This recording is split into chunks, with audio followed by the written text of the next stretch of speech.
Hello बच्चों, कैसे हैं। उम्मीद करता हूँ बढ़िया होंगे, मस्त होंगे और अपनी पढ़ाई में दिल लगा के मेहनत कर रहे होंगे और अच्छे से तैयारी कर रहे होंगे। इसी क्रम में हम आपको आज लेके आए हैं वैद्युत द्विध्रुव के कारण वैद्युत क्षेत्र की तीव्रता निरक्षीय स्थिति। बहुत इंपॉर्टेंट क्वेश्चन है और पहले चैप्टर नंबर 1 का ये बहुत ही इंपॉर्टेंट प्रश्न है। अच्छी और निरक्षीय की कंडीशन से एक प्रश्न यहाँ से बनता है। क्वेश्चन नंबर जो पेपर आएगा उसमें आपके बड़े क्वेश्चंस के लिए तो हम आपको आज समझाने जा रहे हैं निरक्षीय स्थिति, जिसमें आप सीखेंगे कि निरक्षीय स्थिति की तीव्रता क्या होती है। आइए चलते हैं निरक्षीय स्थिति के लिए। बेटा पहले तो यहाँ पे लिखा है वैद्युत द्विध्रुव। तो वैद्युत द्विध्रुव की कंडीशन ये है कि पहले हमने देखा कि वैद्युत द्विध्रुव क्या है, उसकी स्थिति देख ली। ये हमारा एक वैद्युत द्विध्रुव बन गया, नाम हमने इसे दे दिया AB। और जैसा कि हमने पिछले वीडियो में बताया कि वैद्युत द्विध्रुव क्या होता है। वैद्युत द्विध्रुव एक ऐसा समायोजन या व्यवस्था है जिसमें दो बराबर परंतु विपरीत प्रकार के। बराबर और विपरीत का मतलब है कि एक प्लस और एक माइनस चार्ज है लेकिन वैल्यू में बराबर है। दोनों की वैल्यू Q है लेकिन एक प्लस चार्ज है और एक माइनस चार्ज है। और दोनों के बीच की जो दूरी है वो मानते हैं 2L।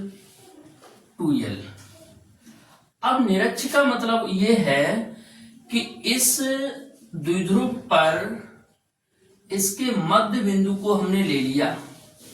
मध्य बिंदु का मतलब है L दूरी इधर हो गई और L दूरी इधर हो गई और इस मध्य बिंदु को मान लिया मैंने बिंदु O। ये बिंदु O है। अब यहां से लंबवत एक रेखा खींच देंगे। लंबवत रेखा का मतलब ये हुआ कि हमने एक बिंदु ले लिया इसके ठीक लंबवत दिशा में E। तो इस बिंदु O से इस बिंदु तक की जो दूरी है P बिंदु मान लिया मैंने इसे, और ये दूरी हमने मान ली R। दूरी मान ली है R। अब इसके लिए हम लोगों ने क्या किया, इस बिंदु से हमने इस P को मिला दिया दोनों ही स्थितियों में। अब हमें ये पता करना है कि इस बिंदु पर तीव्रता क्या होगी। तो चूंकि तीव्रता एक सदिश राशि है तो इसे दिशा भी देखनी पड़ेगी। दिशा का मतलब है कि प्लस आवेश से जो बल रेखा है वो इस तरीके से P से होकर चली जाएगी, जिसे नाम दे दिया हमने E1। और माइनस की ओर तीव्रता आएगी, इसे नाम दे दिया E2 नाम दे दिया। जब दो साइड्स परस्पर किसी कोण पर झुकी हुई होती हैं तो उनका परिणामी हम उससे बीच से जाने वाली रेखा के बराबर लेते हैं, तो इसे नाम दे दिया, परिणामी तीव्रता बोल दी है E। अगर हम इस कोण को थीटा मान लें तो ये वाला भी कोण थीटा होगा, और इस कोण को अगर थीटा माने तो ये वाला भी थीटा होगा। ये वाला कोण इसके साथ एकांतर क्रम के कोण के साथ एकांतर कोण कहलाएगा और ये इसके साथ संगत कोण कहलाएगा। तो अब हम यहाँ पर इसके लिए यहां से इसकी दिशा निकाल लेते हैं, घटक चेंज कर लेंगे। जब भी कोई भुजा तिरछी होती है उसके दो घटक होते हैं, एक क्षैतिज घटक एक ऊर्ध्वाधर घटक। तो क्षैतिज घटक दोनों का इसका E1 cos थीटा ये हो जाएगा और E2 cos थीटा ये हो जाएगा, और इसका लंबवत घटक E1 sin थीटा और इसका लंबवत घटक E2 sin थीटा।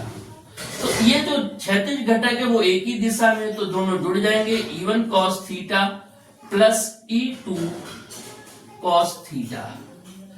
तो बेटा इसकी भाषा या यूं कहते हैं इसकी थ्योरी में ऐसे लिख सकते हैं कि माना कि एक वैद्युत द्विध्रुव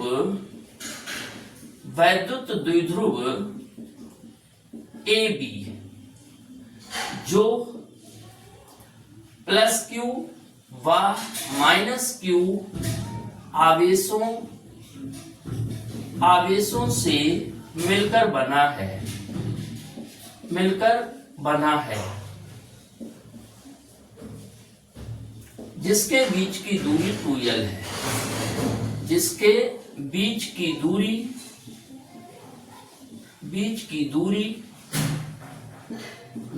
2l है।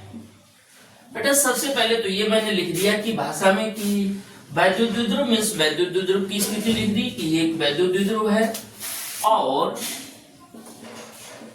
इसके मध्य बिंदु O से लंबवत ऊपर की ओर स्मॉल r दूरी पर एक बिंदु P है जहां तीव्रता ज्ञात करनी है। अब बेटा ये बात हुई कि हमें यहाँ पे तीव्रता निकालनी है। दो त्रिभुज बन गए, एक बन गया AOP और एक बन गया VOP। इसके लिए ये आधार है, इसके लिए ये आधार है। लंबवत भुजा हो गई R जो कि दोनों त्रिभुजों के लिए कॉमन साइड हो गई, तो इसके लिए ये कर्ण हो गया, इसके लिए ये कर्ण हो गया। जब दोनों त्रिभुज एक ही जैसे है तो कर्ण हो जाएगा √r² प्लस l²। यहाँ हम थोड़ा यहाँ पे बता दे रहे हैं यहाँ से कि कर्ण वर्ग बराबर लंब वर्ग प्लस आधार वर्ग होता है। कर्ण हमारा हो गया चाहे तो AP मान लो, तो AP का स्क्वायर बराबर r² प्लस l² और AP साइड अगर निकालेंगे जो BP के भी बराबर है, जिसे √r² प्लस l² लिखा जाएगा। तो इस हिसाब से मैंने दोनों साइडों के लिए लिख दिया। प्लस आवेश की तीव्रता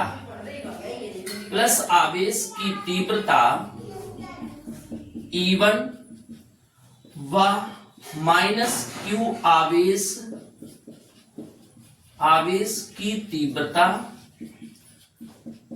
E2 है, जिन्हें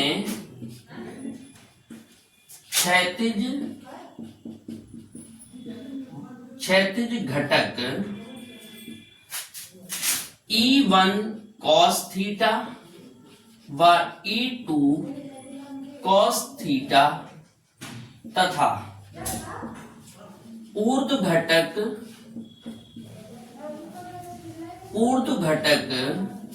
E1 sin थीटा व E2 sin थीटा में वियोजित कर लेते हैं। तो दो घटक मैंने देख लिए, E1 sin थीटा और E2 sin थीटा एक दूसरे के विपरीत हैं, जो कि एक दूसरे के प्रभाव को समाप्त कर देंगे। यहाँ E1 sin थीटा व E2 sin थीटा परिमाण में बराबर परंतु दिशा विपरीत है, जो एक दूसरे के प्रभाव को समाप्त कर देंगे।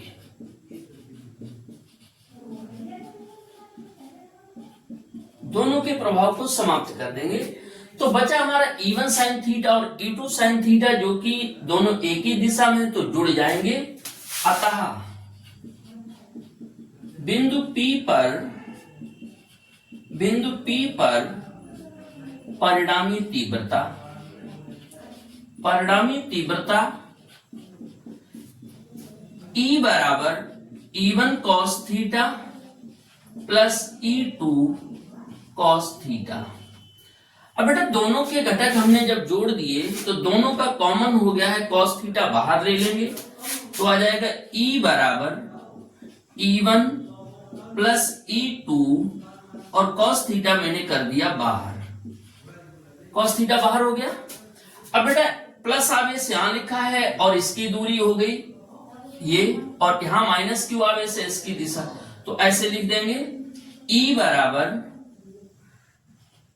ये हो जाएगा तीव्रता बिंदु आवेश की 1/4 पाई एप्सिलॉन 0 के Q बटे Q, ये वाला आवेश, और ये दूरी पहले मैंने ये कह दिया AP का स्क्वायर प्लस 1/4 पाई एप्सिलॉन 0 के Q बटे VP का स्क्वायर, और AP और BP इसकी वैल्यू हमारे पास है, तो यहां से और ब्रैकेट cos थीटा हो जाएगा। अब बेटा यहां से देखो दोनों के ये जो नंबर है वो कॉमन मिल जाएगा, तो ये हमने क्या किया, पार्टीशन कर दिया इसका, तो E बराबर 1/4 पाई एप्सिलॉन 0 4 पाई एप्सिलॉन 0 के Q बटे Q ब्रैकेट में। अब ये मैंने जब कॉमन ले लिया है तो यहाँ AP का स्क्वायर बचेगा 1/, AP की वैल्यू हमारे पास 1/√2 है, वर्क करेंगे तो स्क्वायर रूट हट जाएगा, केवल R square plus L square रह जाएगा, प्लस ऐसे यहां पर R square plus L square रह जाएगा, इनटू अब यहां से cos थीटा इसके लिए अगर निकालेंगे तो cos थीटा आधार ये हो जाएगा और कर्ण ये हो जाएगा, तो यहां से एक बार मैंने ऐसे ही लिख दिया कि cos थीटा बराबर होता है आधार बटे कर्ण, आधार बटे कर्ण, तो आधार हो गया L और कर्ण हो गया √R square plus L square. अब ये cos थीटा की जो वैल्यू आधार हो गया L और कर्ण, इसे मान ले या इसे मान ले, दोनों की बात की है, तो E बराबर 1/4 पाई एप्सिलॉन 0 के इंटू Q। अब बेटा ये हर समान है, हर बराबर है, तो अंश जोड़ दो, 2 बटे R square plus L square, और इनटू cos थीटा की वैल्यू ये हो जाएगी L बटे R square plus L square की पावर 1/2। ये जो अंडर रूट है इसी को 1/2 बोला जाएगा पावर में, तो एक पावर इसका है और आधा पावर इसका, तो E बराबर 1/4 पाई एप्सिलॉन 0 के Q इंटू 2L बटे एक और आधा मिला के पावर बन जाएगी 1.5, यानी 1.5 का मतलब 3 का आधा, R square plus L square. L square बहुत छोटा है R स्क्वायर से, अतः L स्क्वायर को छोड़ने पर छोड़ दिया मैंने, और ये भी पढ़ा है द्विध्रुव आघूर्ण होता है P बराबर Q इंटू 2L, तो E बराबर आ जाएगा 1/4 पाई एप्सिलॉन 0 के P बटे R स्क्वायर की पावर 3/2। ये L हट जाएगा तो ये जो पावर है 3/2 ये पावर आ गया, और यहां से पावर कैंसिल हो जाएगा, तो बचेगा हमारे पास E बराबर 1/4 पाई एप्सिलॉन 0 के इंटू P बटे R3। ये हमारा डेरिवेशन हो गया। अब ये जो डेरिवेशन है पिछले चैप्टर में हमने पिछले अच्छी स्थिति में देखा कि यहाँ पर 2 आ रहा था, क्योंकि ये निरक्षीय स्थिति का है, तो इतना ही अंतर रहता है दोनों की वैल्यू में। वीडियो पसंद आई हो तो लाइक करें, सब्सक्राइब करें और शेयर करें। धन्यवाद।